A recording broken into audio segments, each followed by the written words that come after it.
பணியில் ஓய்வு பெற்ற துணைப்பணியாளர் ஐயா அவர்களே, திணையில் இருக்கின்ற துணைப்பணி ஐயா அவர்களே, மரியாதைக்குரிய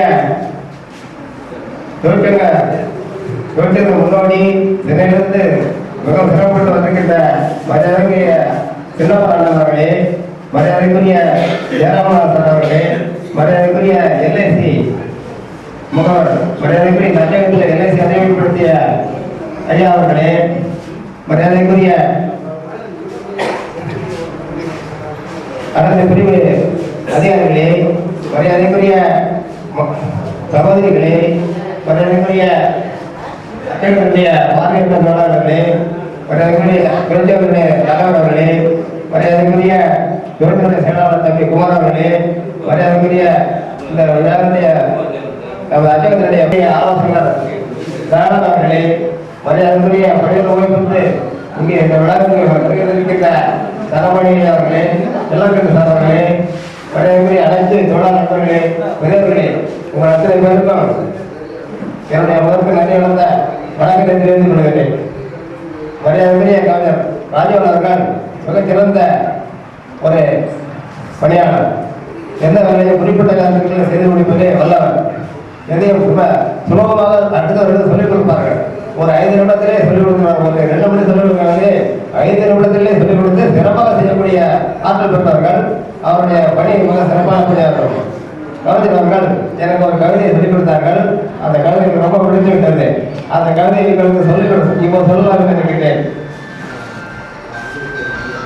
ஓடுகின்ற நீரோடை மேடுகளெல்லாம் பார்ப்பதில்லை, பாடுகின்ற பாட்டோரையும் பார்ப்பதில்லை பேதமில்லை, வாடுகின்ற ஏழைகளுக்கும் பலமிக்க செல்வர்களுக்கும் வழங்குகின்ற மரியாதை பேதமில்லை காணுகிறேன் என்று சொல்லிக் கொடுத்தார்கள். அந்த கவிதை ரொம்ப சிறப்பான கவிதையாகும். அதே போல கவிஞர்கள் இந்த அச்சகங்களுக்கு அமைச்சிக்காக ரொம்ப பாடுபட்டார்கள். அவருடைய பணி ரொம்ப சிறப்பான படியாகும்.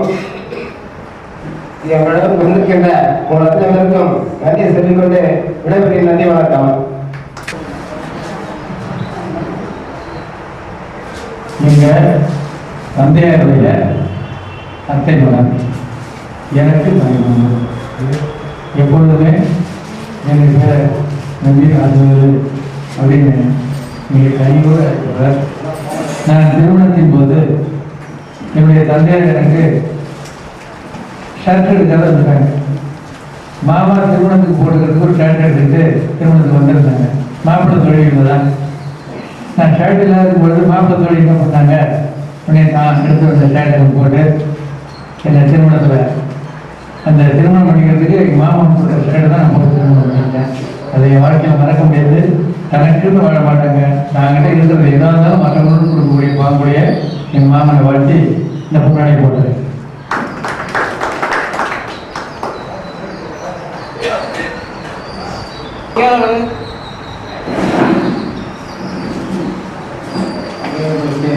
நன்றி.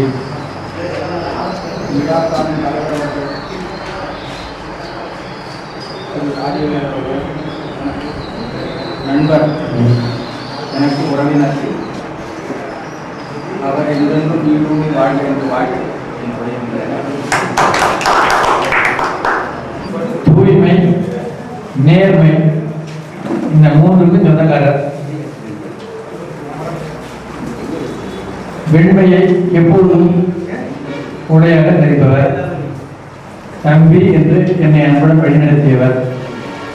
நான் இந்த பயிற்சியாளராக சம்பளத்தார் பயிற்சியாளராக பணியாற்றி மீண்டும் பணியில் சேர்வதற்கு அப்போது இருந்த இணையக்குறியிடத்திலே சிபார்த்து செய்து எங்கள் பணியாளர்களை அமர்த்த வேண்டும் என்ற போது தொழிற்சங்கத்துடைய செயலாளர் அண்ணன் எங்களுக்கு பேசி அந்த பணியை வாங்கி கொடுப்பதற்கு பாடுபட்டார்கள். அன்றிலிருந்து அவர்களுடைய ஆசானாக மாறிவிட்டார். அவர் நடத்திய வழியிலே சென்று இந்த வெற்றிகளை எல்லாம் மீட்டிருக்கிறதா, அதற்கு அண்ணாதான் காரணம். நான் அன்போடு அழைக்கும் பொழுது நான் அங்கு வருவேன் தம்பி, நீங்கள் வந்தால் என் விழா திறக்கும் வந்தேன். நான் வேண்டிக் கொண்டேன். அவர்கள் பல சிரமங்களை கடந்து சென்னையிலிருந்து வந்தமைக்கு அவர் நதி பாராட்டி அவருக்கு இந்த சின்ன அடைய அணிகிறோம்.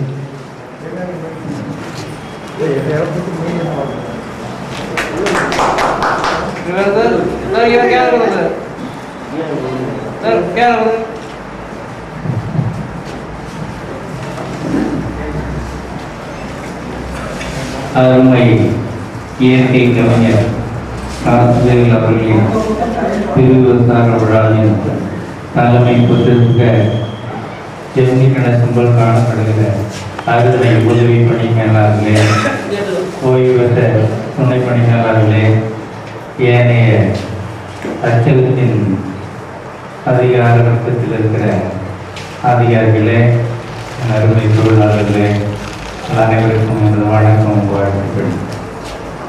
நான் 65ஆம் வருடம் சென்னைக்கு மாற்றப்பட்டேன். அப்பொழுது பூவராகன் லாகாவனுடைய அமைச்சராக இருந்தார். கடவுளுக்கு தான் நஷ்டம் வைக்கப்பட வேண்டும் என்று சட்டமன்றத்தில் தீர்மானமான பொழுது அவர் மிகவும் சோர்ந்து கடைக்கு போயிருந்தார். அவர் எனக்கு முந்திரி போட்ட என் பேர் அவர் சோர்ந்திருந்த போது நான் தான் போய் கேட்டேன், ஆனால் ஏன் நீங்கள் ஒரு சோர்ந்துறீங்க? இந்த மனுஷன் தான் உங்களுக்கு அமைச்சர் பதவி கொடுத்தாரு, இந்த மனுஷன் நீங்கள் பேச வேண்டியது பக்தர்கள்லாம் கோடீஸ்வரம் குபேஸ்வரம் ஜாதியை பிடிச்ச மனுஷன் இப்படி ஆண்டு பேசுறீங்க. உங்களுக்கு இந்த அமைச்சர் கொடுத்தது காமராஜர் தானே, அவர் போய் பேச வேண்டாம், அவர்கிட்ட போக முடியுமாடா, கூட முந்தம் அப்படி சொல்லி என்ன தலையில் போட்டு பேசிட்டார். நான் கொஞ்ச நேரம் கழிச்சு அந்த செட்டு வாங்கினாலும் போய் அண்ணன் நான் ஒரு ரூமில் கூட்டுறேன், அவருக்கு காய்கறிலாம் அமைக்க விடுவேன், அவர் கால் வலிக்கும், அவருக்கு காய்கறிலாம் தேவைன்னா எனக்கு தெரியும், நான் அவங்க ரூம் தான் படுக்கிறேன், ஓய்வில் சாப்பாடு போடாது, நான் அனாதை அவர்கிட்ட சொல்லிக்கிறேன், அங்கே தான் படுத்துக்கிறேன். டேய் உண்மையாடாங்க, நான் எங்கேயும் போய் சொல்ல மாட்டேன். சரி நாங்கள் கூட்டிகிட்டு போனோம். போனோடனே காமராஜர் உண்மையை சொல்ல அவர் வாங்கி பக்த ஜோதிக்கு ஃபோன் பண்ணி வார்த்தை சொன்னார். ஏன்னா இந்த பூராவன் பிஎஸ்சி ஹானர்ஸ் படிச்சிருக்கிறான், அவன் இளைஞர், அவன் பிற்பட்ட சமுதாயத்துக்கு வந்திருக்கிறான், அவனை பார்த்தா எழுச்சி நின்று கும்பிடுவான். அவனெல்லாம் நீ உனக்கு சீட் கொடுத்து அவனுக்கு கோரிக்கைகளை நிறைவேற்றி அவனை கையில் வச்சுக்காம நீ அவனை புறக்கணிச்சுன்னு சொல்லி இங்கே வந்து நிற்கிறானையா? உன்னை அந்த சிதம்பரம் பிள்ளை, அந்த வாயுசம் பிள்ளை, அவங்கெல்லாம் கோடீஸ்வரன் குபேரன் அவன் மதிப்பானா என்ன அவன் அப்படின்னு சொல்லி காமராஜர் அவர்கிட்ட பேசினாரு. உடனே இங்கே வர சொல்லுங்கன்னு சொல்லிட்டாரு. உடனே இங்கே என்னை அடிச்சாக்கல முதல்ல முந்திரி கொட்டாரு பூராங்க திருப்பி முத்து சரி வாடாத கட்டி எடுத்துட்டு போயிட்டாரு. அது அச்சகம் இந்த விருதாச்சலம் ஆற்றப்பட்டது. கடலூருக்கு சட்டமன்றத்தில் தீர்மானம் அச்சகம் விருதாச்சலம் ஆற்றப்பட்டது. மாற்றப்பட்ட பொழுது நான் போக மாட்டேன், நான் எல்பிடி படிக்கிறேன்னு சொன்னேன். அவங்க வேப்பங்குறிச்சின்னு இங்கே நெய்வேலியில் இருக்கு, அவங்க மாமா காசிநகர்பட சூட்டில் நான் குடியிருந்தேன். அந்த செக்குள்ளூர் இருக்க தங்கப்பயிர் படாச்சு காசிநகர் படாச்சு எல்லாம் வேண்டியவங்க. இங்கே மாத்திரப்ப என்ன நான் வரமாட்டேன்னா அதனால என்ன மாத்திர இறங்கி வந்தேன். நான் இப்போ ஒரு 6 ஆண்டுகள் பயிற்சியாளராக சேர்ந்தாரு. அப்போ நான் கம்போசிங்கில் போகணும்னு இந்த இவங்கெல்லாம் பயிற்சியாளர், ஆனால் அவங்களுக்கு ஊதியம் இல்லை. அப்போ ஜி ரங்கராவ் ஐஏஎஸ்ன்னு ஒரு டைரக்டர் வந்தார். அவருக்கு தமிழ் தெரியாது. அவருக்கு வேறு தமிழில் சொன்னால் ரெப்ரசன்ட் தெரியாது. நான் இவங்கெல்லாம் பயிற்சியாளர்கள், இந்த ஏரியா பிற்பட்ட ஏரியா, மிகவும் பிற்பட்ட ஏரியா, இதனால அரசாங்கமே பரிசீலித்து சட்டமன்றத்தில் தேர்ந்தெடுத்து ஒரு அச்சீவ் கொண்டு வந்தது. சில மெட்ராஸுக்கு முன்னெல்லாம் இங்கே கொண்டாந்து நீங்கள் அப்பாயின்மெண்ட் வைக்கிறீங்க, ஆனால் மெட்ராஸுக்கு முன்னெல்லாம் அவங்களை மனைவி பார்க்க, பிள்ளைகளை பார்க்க, உற்றார பார்க்க, உறவை பார்க்க ஊருக்கு ஓடிடுறாங்க. அது இந்த அச்சம் வளர்ச்சிகளை உற்பத்தி திறன் பெருகல. நல்ல தயவு செய்து சம்பளமே இல்லாமல் பசியோட பட்டினியோட காலையிலிருந்து சாயந்தரம் வரைக்கும் உழைக்கிற இந்த ஏரியாவுக்கு இந்த மக்களுக்கு வேலை கொடுத்து மெட்ராஸுக்கு முள்ள அவங்க குடும்பத்தோட சேர்த்துட்டா அவங்களுக்கு நல்லதுன்னு சொல்லி இந்த டைரக்டர் சொன்னா, உன் பேர் என்னன்னு கேட்டாரு. அதெல்லாம் நான் சொன்னேன். அப்போ ராஜவேல் பக்கத்தில் இருந்தார். அன்னைக்கு வேலை வாய்ப்பில் சேர்ந்ததுக்கு அது ஒரு முதல் காரணம். இது 70ஆம் வருஷம் 1970. 66 இந்த அச்சுவரிங்க வந்தது. இப்போ ஆர் வெங்கட்ராமன் ஒருத்தர் ஜிஎம் ரிட்டையர் ஆயிட்டாரு. அவருக்கு ஒரு 7 வருஷமாக வந்தார். நான் பதவி காரணமாக சேலத்துக்கு மாற்றப்பட்டேன். ஆனால் ராசுவேல அப்படியே நல்லா பயிர்த்து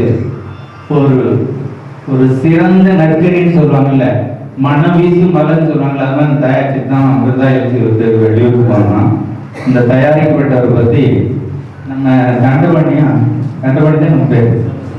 தண்டபாணிக்கு ஒரு முற்போக்குவாதி தண்டபாணி.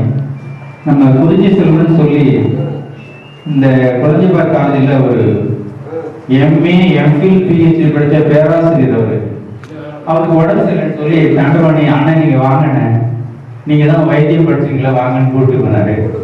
அவர் என்னை பார்த்துட்டு வேடி கேட்டு போன உடனே அவங்க மனைவி வீட்டிலேயே சேர்க்கல, ஆனா அவங்களுக்கு வைத்தியம் பண்ணோம். அவரு சுகமாயிட்டாரு, கடவுள் அவருக்கு சுகம் கொடுத்தாரு. அப்போ தண்டமணி ராஜவெளியும் சேர்த்து அவங்க கூட்டி போனப்ப அந்த எம்ஏ எம்ஃபில் பிஹெச்டி படிச்சு இந்த அரசாங்க கலைக்கல்லூரியில ஒரு பேராசிரியரா வழங்கக்கூடிய ஒரு பிரின்சிபல் இன்சார்ஜிங்கிற ஒரு பெரிய மனுஷர் அவரு. ஆமா, அவரை பொறுத்தவரையிலும் ஒரு சிறந்த பண்புள்ள ஒரு மனிதர். அவர் ஒரு வார்த்தை சொன்னார் ராஜவேலை பத்தி, அதை இந்த நாட்டில் உங்க மத்தியில் சொன்னா நல்லதுன்னு எனக்கு தோணுச்சு. வரும்போது யோசிச்சு வந்தேன், என்ன டாக்டர் ராசவேலு ஒரு படிச்ச கவிஞன் அல்ல, ஒரு இயற்கை கவிஞர், இறை அருள் பெற்ற ஒரு கவிஞர்னு சொல்லி அவர் சொன்னார். எந்த வருஷம் பாரு, 86ஆம் வருஷம் சொன்னாரு. ஒரு என் கூட பணி செய்யற நான் தயாரிச்ச என்ன அண்ணன் அன்போட பாசமா சொல்ற ஒரு தம்பிய ஒரு அரசாங்கத்தினுடைய கலைக்கல்லூரில் இருந்து ஆயிரக்கணக்கான பேர்களுக்கு பயிற்றுவிக்கிற ஒரு பேராசிரியர், அவர் கவிஞராக இருந்தாலும் இவர் இயற்கை கவிஞர் சொல்லி சொன்னாருன்னு சொல்லி என் உள்ளெல்லாம் குளிர்ந்து போயிடுச்சு. நான் யாருக்கும் தெரியாம ஒரு நாள் பட்டி இருந்து இந்த பாத்திமா திரைச்சிக்கு போய் யாரும் இல்லாத சமயத்துல முழந்தர் படிட்டு கண்ணீர் வடிச்சு அதுக்கு கடவுளுக்கு நான் நன்றி செலுத்தினேன். அவருடைய கஷ்டப்பட்டான்னு யாரும் சொன்னாங்க, கஷ்டப்பட்டாருன்றது உண்மைதான். ஆனாலும் அவருக்கு கிடைச்சிருக்கிற அந்த குடும்பம் இருக்குல்ல, அவர் மனைவி இருக்குல்ல, அவங்க அந்த ஊர்லயே பெரிய குபேர விட்டு போனது. அவங்க அப்பதான் மனைவர். அவரை கண்டா ஊரே எழுதி நிக்கணும், அவரை கண்டா 16 கிராமம் கும்பிடணும். அவ்வளவு பெரிய எடுத்து ஒரு பிள்ளை அவருக்கு கடவுள் கொடுத்தாரு. அதுவும் இந்த நேரத்துல நினைவு கூறப்பட்ட ஒரு பெரிய ஒரு காரியம். ராஜவேல் ஒரு தமிழ் துறையில மாத்திரம் இல்லாம வைத்தியத்துறையில மாத்திரம் இல்லாம ஒவ்வொரு மனிதனும் என் நண்பன், ஒவ்வொரு மனிதனும் என் சகோதரன். அவன் பிறமொழி பேசினாலும் என் நண்பன், அவன் பிறையன சேர்ந்தாலும் என் நண்பன் அப்படின்னு சொல்லக்கூடிய ஒரு நல்ல பண்பு.